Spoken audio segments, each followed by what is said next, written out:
हम बात कर रहे थे एपी एंडोन्यूक्लियस। तो एपी एंडोन्यूक्लियस के प्रेजेंस में क्या हुआ है, एपी एंडोन्यूक्लियस ने क्या किया है, वहां से रिमूव कर दिया है एपी साइट को। कौन है एपी साइट पे हमने एपी एंडोन्यूक्लियस का हमने प्रोसीजर देखा, एपी एंडोन्यूक्लियस ने क्या किया है, वहां से रिमूव कर दिया है। ठीक है, एपी एंडोन्यूक्लियस ने केवल उतने ही न्यूक्लियोटाइड को वहां से रिमूव किया है। उसे और रिमूव करने के लिए हमने किसकी हेल्प ली है, या कौन सा एंजाइम है जो हेल्प करेगा, फॉस्फोडाइएस्टरेज। ठीक है ना, कौन सा एंजाइम है जो हेल्प करेगा, फॉस्फोडाइएस्टरेज। और फॉस्फोडाइएस्टरेज क्या करेगा, यहाँ पर और गैप बना देगा, जैसे यहाँ पर है तो यहाँ पर और गैप फॉर्म हो जाता है। ठीक है ना, और देन इस गैप को फिर कौन फिल कर देगा, इस गैप को फिल कर देते हैं वही कौन, डीएनए पॉलीमरेज फर्स्ट और डीएनए लाइगेज।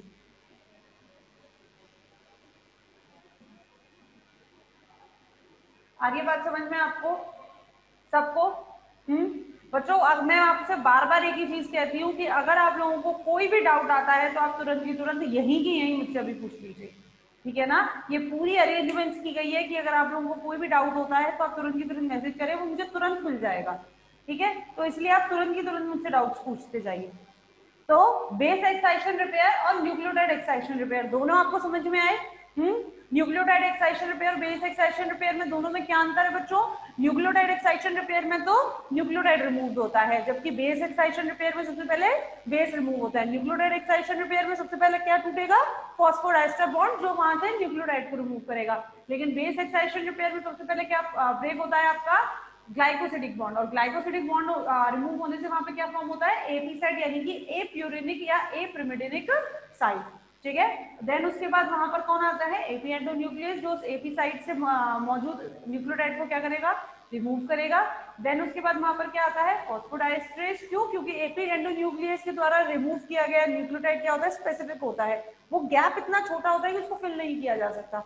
तो फॉस्फोडाइएस्टरेज क्या करता है, वहां पर और न्यूक्लियोटाइड्स को उसके आसपास के थोड़े बहुत डैमेज हैं या नहीं भी है तो उनको रिमूव करता है, फर्दर एक लंबा गैप फॉर्म करता है जो आसानी से किसके द्वारा भर लिया जाता है, डीएनए पॉलीमरेज फर्स्ट और डीएनए लाइगेज। आगे बात समझ में? तो ये था आपका बेस एक्साइशन रिपेयर। अब तीसरा है आपका मिसमैच रिपेयर।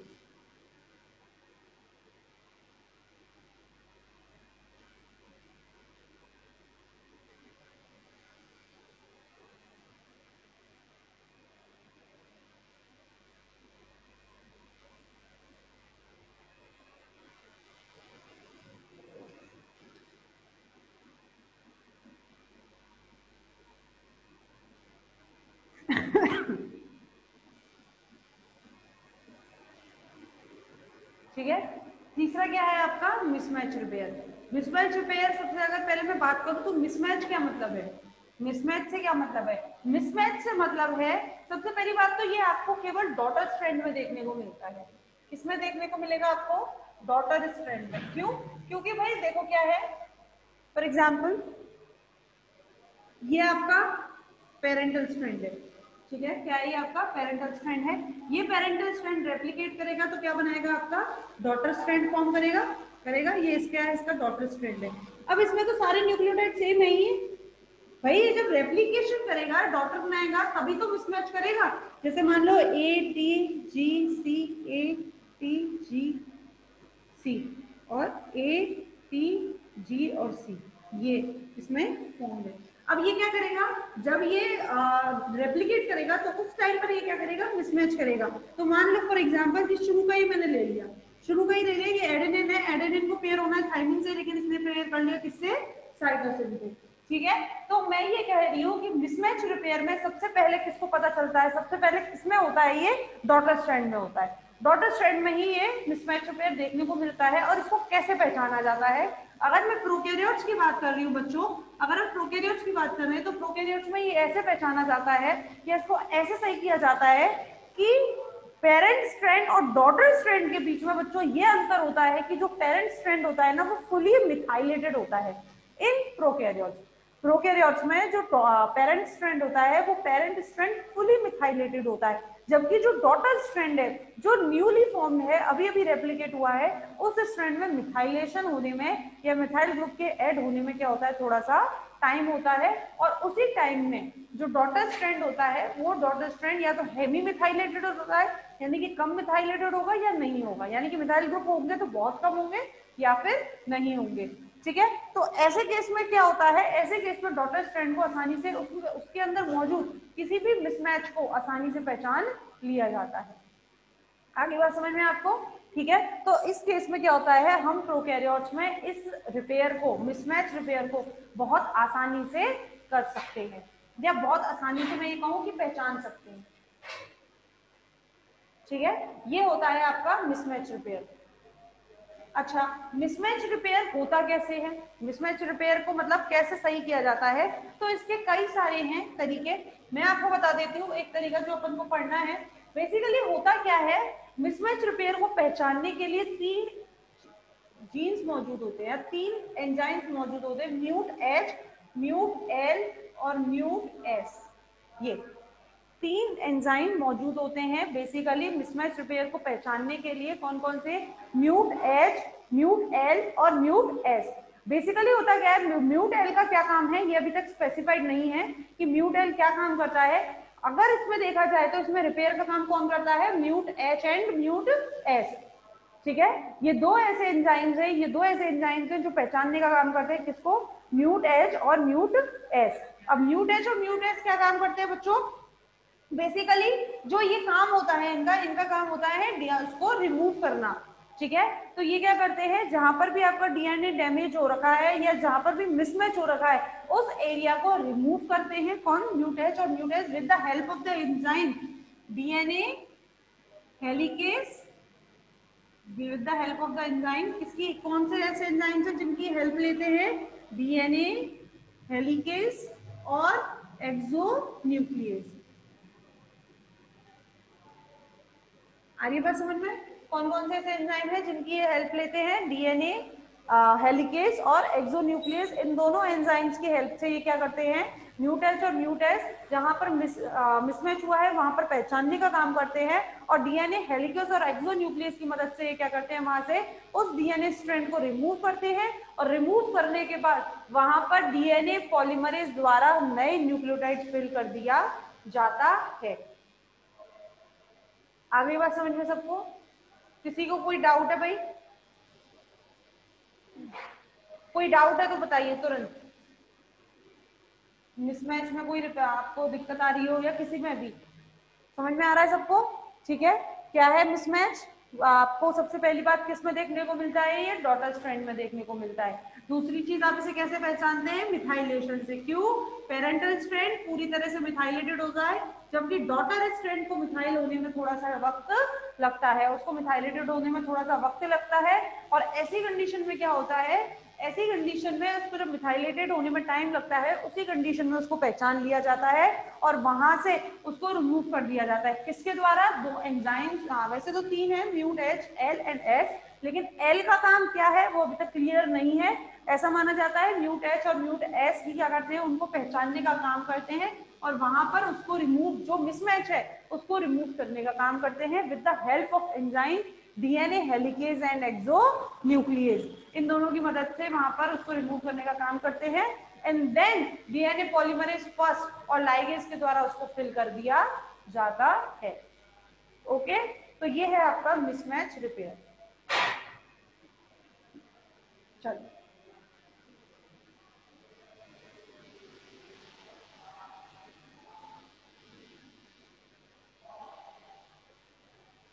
अब अगला रिपेयर है आपका रिकॉम्बिनेशन रिपेयर।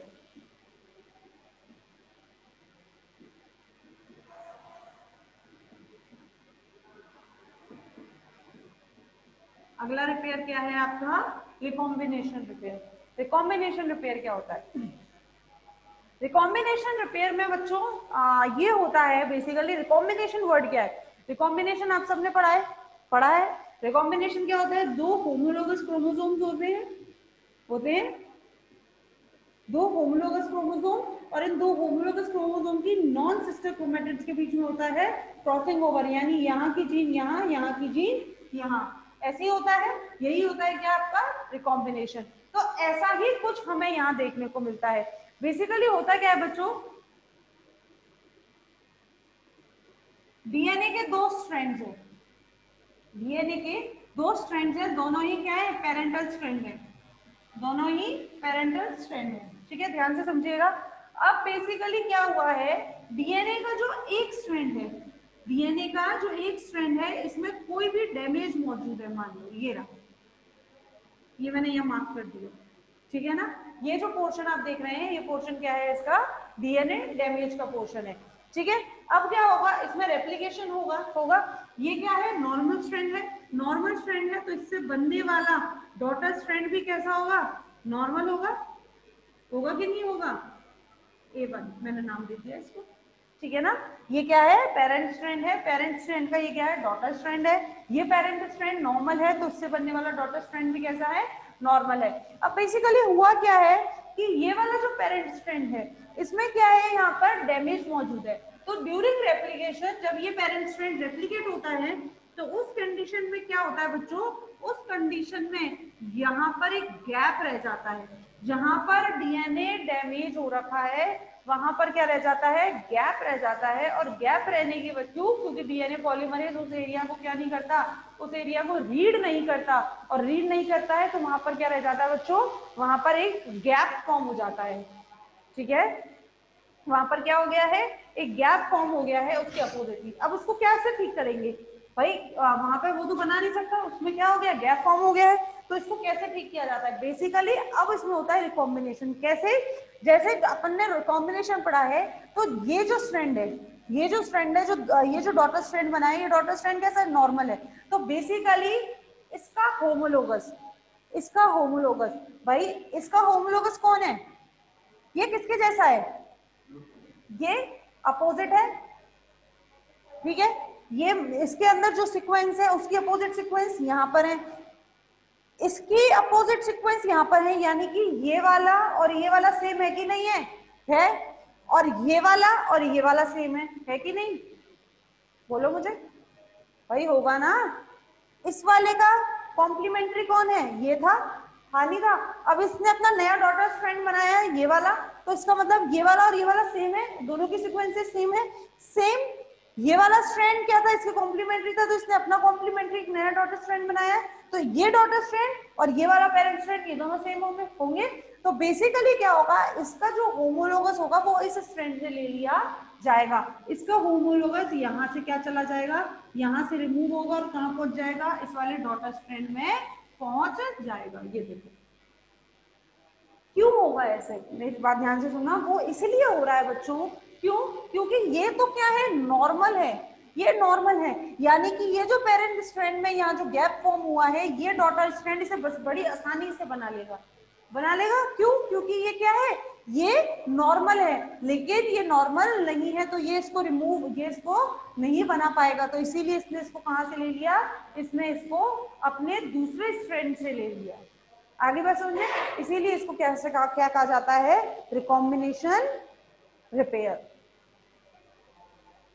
आ रही बात समझ में, किसी को कोई डाउट, कोई डाउट नहीं है, सब क्लियर, सब क्लियर या ऑल क्लियर, मैडम कुछ आया ही नहीं, सारा क्लियर हो गया, ऐसा तो नहीं हुआ है ना। हाँ भाई, नहीं आया है समझ में तो आप अभी भी पूछ सकते हैं, मैं बार बार आपसे एक ही चीज कहती रहती हूँ। चलिए, मतलब आपको सब समझ में आया, तो ये क्या है आपका कॉम्बिनेशन रिपेयर। दोबारा बताना है, सबको समझ आ गया है, अगर दोबारा भी बताना है तो वो भी बता दीजिए कि मैम आपको दोबारा बता दीजिए, आप नहीं बताएंगे तो नहीं बताऊंगी मैं।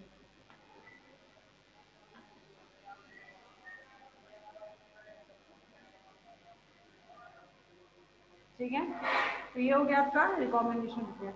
अब आपका लास्ट रिपेयर बचा है कौन सा, एसओएस।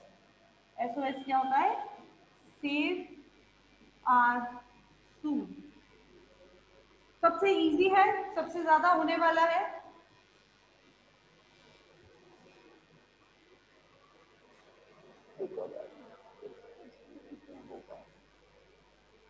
करो बता दो मैम। ओके चलिए, कुछ बच्चों का कमेंट आ रहा है रिकॉम्बिनेशन रिपेयर के लिए, तो देखिए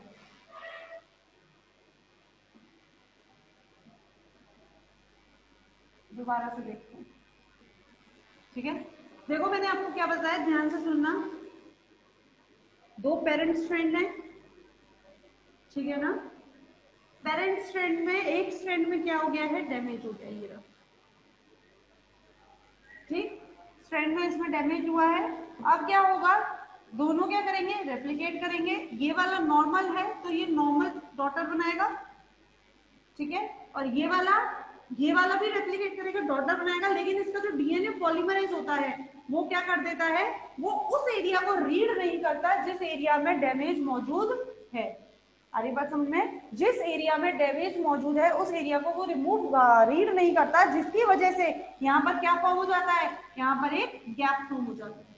ठीक है, अब गैप फॉर्म हो गया। अच्छा, अब मैं ये कहती हूँ ये वाला और ये वाला स्ट्रैंड, दोनों पेरेंट स्ट्रैंड एक दूसरे के कॉम्प्लीमेंट्री है, अपोजिट है।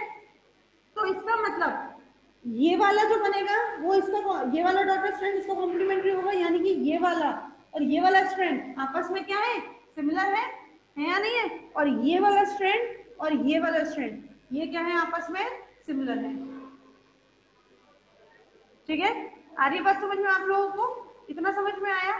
ठीक है, अब हुआ क्या है, मैं कह रही हूँ इस वाले स्ट्रैंड में गैप आया है, तो ये वाला स्ट्रैंड किससे, इसमें होमोलोगस है, इन दोनों के बीच का सीक्वेंस होमोलोगस है या नहीं है। तो जिस एरिया में इसमें गैप है उस एरिया को यहाँ से क्या कर दिया जाएगा, उस वो एरिया यहाँ से कहाँ चला जाएगा, रिमूव होकर यहाँ चला जाएगा ये, और with the help of the DNA ligase में क्या कर दिया जाएगा, दोनों को जोड़ दिया जाएगा। आगे बात समझिए, क्यों, क्योंकि इस गैप को डॉटर स्ट्रैंड के द्वारा आसानी से दोबारा रीड करके पढ़ा जा सकता है।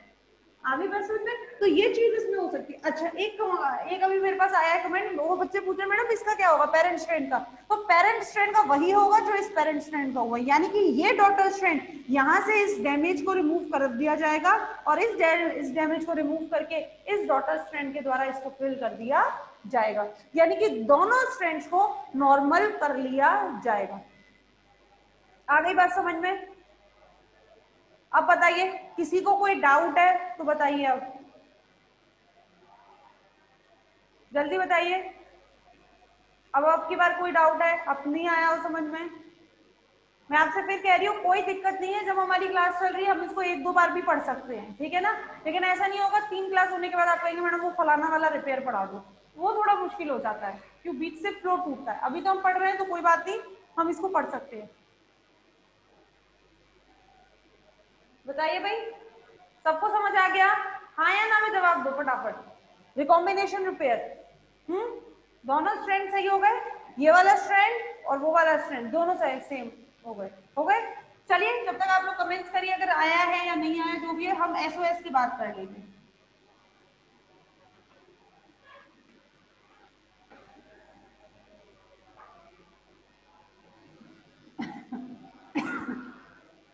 एसओएस की बात करते हैं। एसओएस की full form, save our soul, अपनी आत्मा को बचाएं।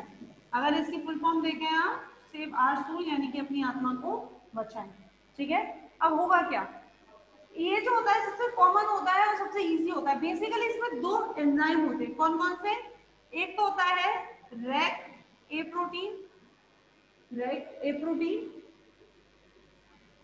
और एक होता है लेक्स ए रिप्रेसर।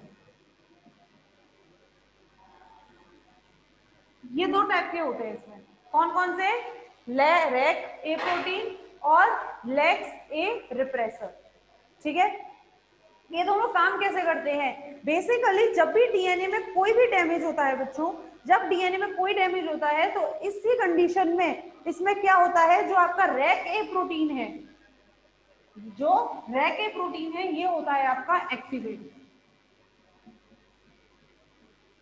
रैक ए प्रोटीन क्या हो जाता है, एक्टिवेट, यानी कि जब भी डीएनए में, ई कॉलाई के डीएनए में कोई डैमेज होता है तो ऐसी कंडीशन में सबसे पहले किसको पता चलता है, रैक ए प्रोटीन को पता चलता है। रैक ए प्रोटीन एक्टिवेट होता है और रैक ए प्रोटीन एक्टिवेट होने के बाद किसको एक्टिवेट कर देता है, लेक्स ए रिप्रेसर। और लेक्स ए रिप्रेसर का क्या होता है, इसका auto catalytic proteolytic cleavage, proteolytic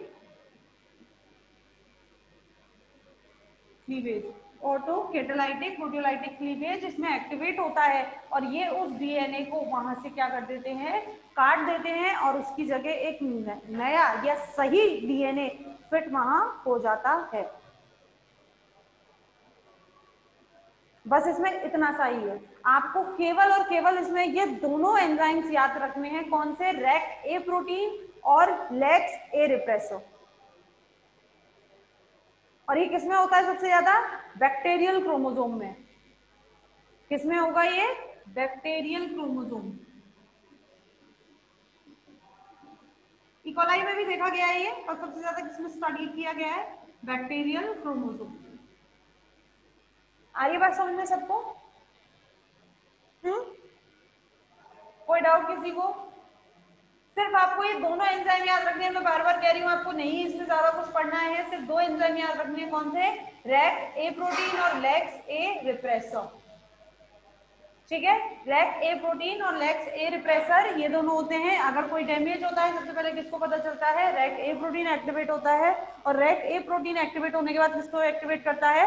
lakes ए रिप्रेसर को एक्टिवेट करता है और लेक्स ए रिप्रेसर का ऑटो कैटालाइटिक प्रोटियोलाइटिक क्लीवेज होता है और ये क्या करता है? ये वहां से आपके डीएनए को रिमूव कर देता है, डैमेज डीएनए को रिमूव कर देता है। इसमें एक खासियत ये होती है एलिनिन और ग्लाइसिन, एलिनिन और ग्लाइसिन वाली जगह पर ही ज्यादातर पाया होता है। ठीक है ना, एलिनिन और ग्लाइसिन वाले डैमेज पर। ओके, कोई डाउट किसी को? नहीं, चलिए। तो ये हो गए आपके डीएनए रिपेयर यहां खत्म। अभी तक इस चैप्टर में जो कोई भी डाउट हो, कोई भी, whether it is from DNA protein interaction, whether it is from DNA damage और whether it is from the DNA repair, किसी में भी डाउट्स हो अगर है तो फटाफट पूछ लीजिए, नहीं तो हम नया चैप्टर शुरू कर देंगे। नया चैप्टर कौन सा है आपका? सेंट्रल डोग्मा, जिसमें हमें क्या पढ़ना है? ट्रांसक्रिप्शन।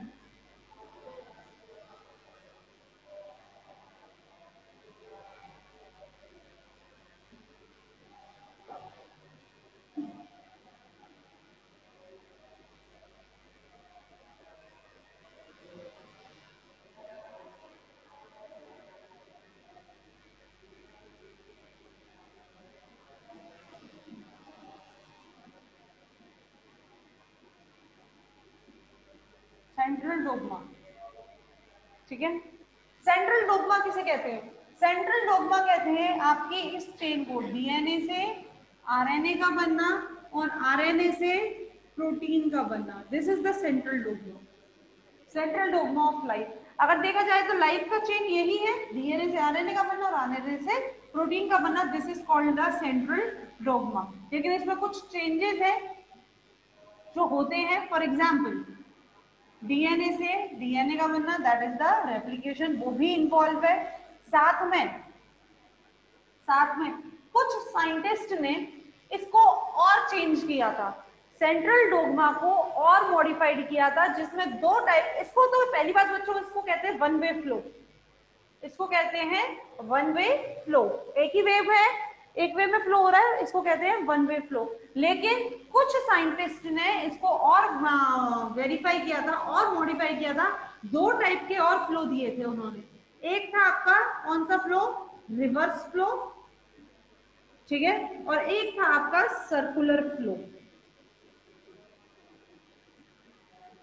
ठीक है। एक था आपका रिवर्स फ्लो और एक था आपका सर्कुलर फ्लो। ये दोनों कैसे फ्लो है? रिवर्स फ्लो क्या होता है? रिवर्स फ्लो आप सबने देखा है। रिवर्स फ्लो किस में पाया जाता है? रेट्रोवायरसेस में पाया जाता है। बेसिकली ये सही भी है, क्यों? क्योंकि हम जानते हैं आरएनए से डीएनए भी फॉर्म्ड हो जाता है। डीएनए से आरएनए का फॉर्म होना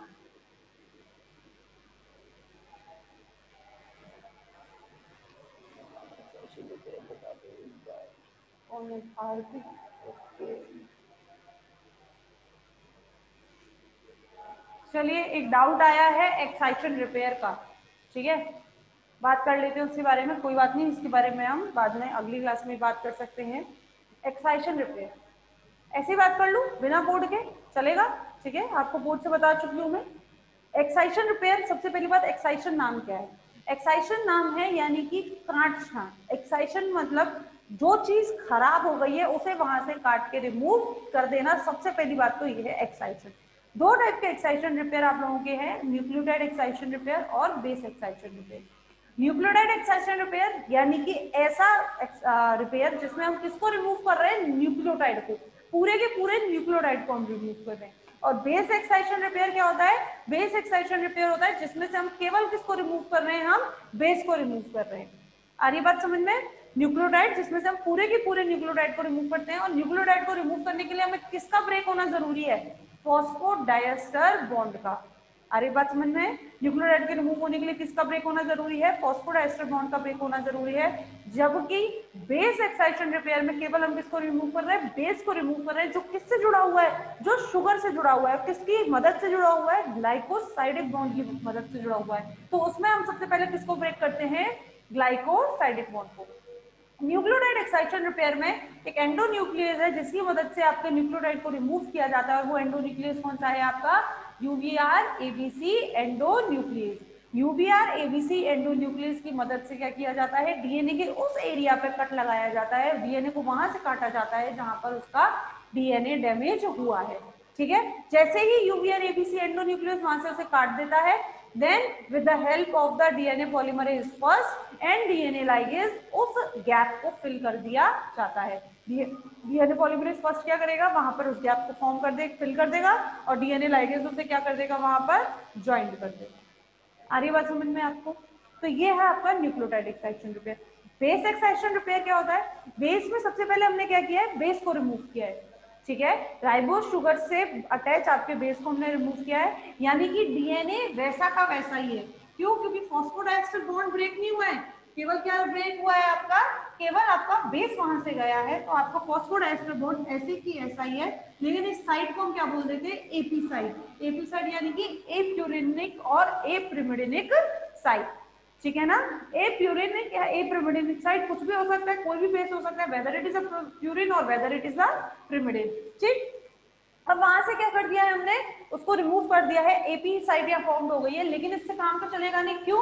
क्योंकि अटैच क्या होता है? अगर हमें किसी डैमेज को फिल करना है, किसी कोई रिपेयर करना है, तो पूरा का पूरा न्यूक्लियोटाइड अटैच करवा सकते हैं, हम केवल एक बेस को अटैच नहीं करवा सकते।